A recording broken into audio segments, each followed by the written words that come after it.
नवी मुंबई महानगरपालिका क्षेत्रांमध्ये शिक्षणाचा बोजवारा उडालेला पाहायला मिळतोय. विद्यार्थ्यांच्या सुरक्षिततेचा प्रश्न देखील आता गंभीर होताना पाहायला मिळतोय. असाच एक धक्कादायक खुलासा जो आहे तो मनसेतर्फे करण्यात आलेला आहे. कारण अग्निशमन दलानेच नवी मुंबईतील शाळेचा फायर ऑडिट करण्यास नकार दिलेला आहे. आपल्याबरोबर यासाठी बोलण्यासाठी मनसेचे नेते गजानन काळे सर, काय सांगाल? अग्निशमन दल महानगरपालिकेचं आहे, महानगरपालिकेच्या शाळांचं ऑडिट करण्यास नकार दिलाय, काय कारण असेल? नाही, मुळातच हा विषय सगळ्यात पहिल्यांदा काही दिवसांपूर्वी पत्रकार परिषद घेऊन आम्ही प्रकर्षाने लक्षात आणून दिला होता.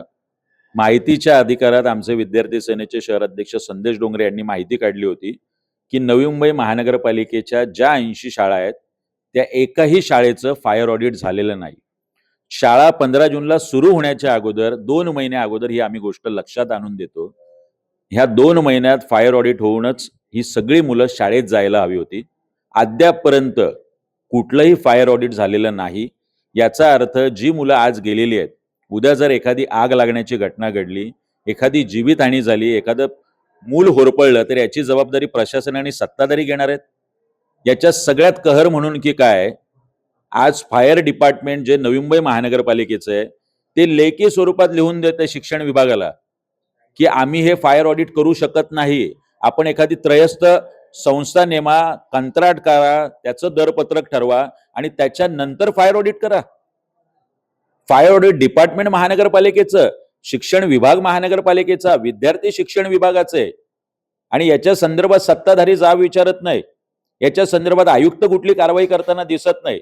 म्हणजे काही करून नवीन कंत्राटदार नेमायचा, नवीन एजन्सी नेमायची आणि या सत्ताधाऱ्यांमधल्याच कुठल्या तरी नगरसेवकाची एखादी कंपनी असणार, नाहीतर फायर डिपार्टमेंट मधल्या अधिकाऱ्याचीच कंपनी असणार, त्यांचीच एजन्सी असेल आणि त्यांनाच कसं काम मिळेल.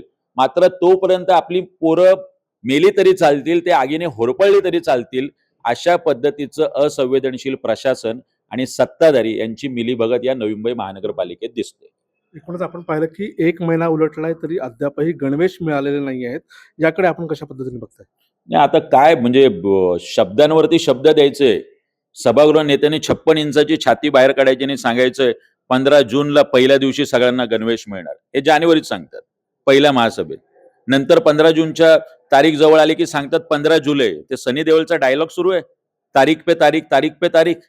हा मफतलाल नावाचा कंत्राटदार कोण आहे? तो आपला लाडका कंत्राटदार आहे का, ज्याने 2 वर्ष सलग मागे 3-3, 4-4 महिने उशीर केलेला आहे? त्याच मफतलालला मुदतवाढ देण्याची गरज काय होती? हा प्रश्न आमचे नगरसेवक अभिजित देसाई यांनी पण महासभेत विचारला. तरी सुद्धा फक्त सत्ता आपल्याकडे आहे, आपल्याकडे बहुमत आहे म्हणून रेटून न्यायचं. अद्यापही 10% विद्यार्थ्यांना सुद्धा गणवेश मिळालेले नाहीत. तात्काळ मफतलाल याला आपण गुन्हा दाखल केला पाहिजे, ब्लॅकलिस्टेड केलं पाहिजे, नवीन कंत्राटदार नेमला पाहिजे. आम्ही सांगत होतो, आमचे नगरसेवक सांगत होते की महिला मंडळांना द्या.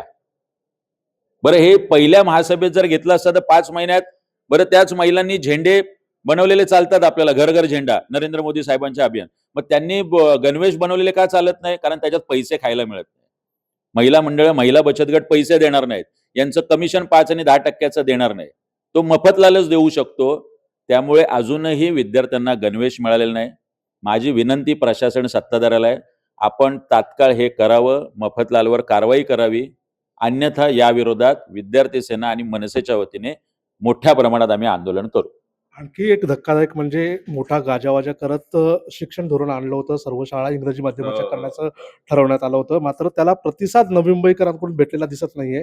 काय सांगाल याबद्दल? नाही, सभागृह नेते खरं म्हणजे तोंडावर आपटलेले आहेत. आणि मी आत्ताच मागणी केली की महासभेमध्ये 20 जुलैच्या इथल्या सभागृह नेत्यांनी, सत्ताधाऱ्यांनी नाक घासून नवी मुंबईकरांची माफी मागितली पाहिजे. जो गाजावाजा करून महाराष्ट्र नवनिर्माण सेनेचा विरोध होता, इथल्या प्रत्येक मराठी माणसाचा विरोध होता, नवी मुंबईकरांचा विरोध होता की आपण पहिलीपासून सरसकट इंग्रजीचं धोरण आणू नये. जिथे मागणी असेल तिथे ती गोष्ट आपण नक्की केली पाहिजे. पण जिथे मोठ्या प्रमाणात मराठी विद्यार्थी शिकतायत मराठी माध्यमातून, तिथे कृपया जबरदस्ती करू नका. पण हे जबरदस्तीचं धोरण पहिलीपासून इंग्रजीचं सभागृह नेत्यांनी, सत्ताधाऱ्यांनी आणलं. आज आपण घणसोलीपासून, नेरूळपासून, शिरवणेपासून आमच्या नगरसेवकांनी माहिती दिली की स्वतः त्या नेरूळमध्ये 10 विद्यार्थी सुद्धा नाही आहेत. अशा प्रकारची परिस्थिती म्हणजे 57 शाळांमध्ये फक्त 128 विद्यार्थी, याचा अर्थ सपशेल नवी मुंबईकरांनी आपल्याला नकार दिलेला आहे, आपल्या धोरणाला नकार दिलेला आहे. म्हणून याची माफी सभागृह नेत्यांनी आणि सत्ताधाऱ्यांनी मागितली पाहिजे. एकूणच पाहतो की सभागृह नेत्यांनी संपूर्ण सभागृहाची आणि नवी मुंबईकरांची शिक्षण धोरणाबद्दल माफी मागावी अशा प्रकारची मागणी जी आहे ते मनसेतर्फे करण्यात आली. सिद्धेश म्हात्रे, LS मराठी, नवी मुंबई.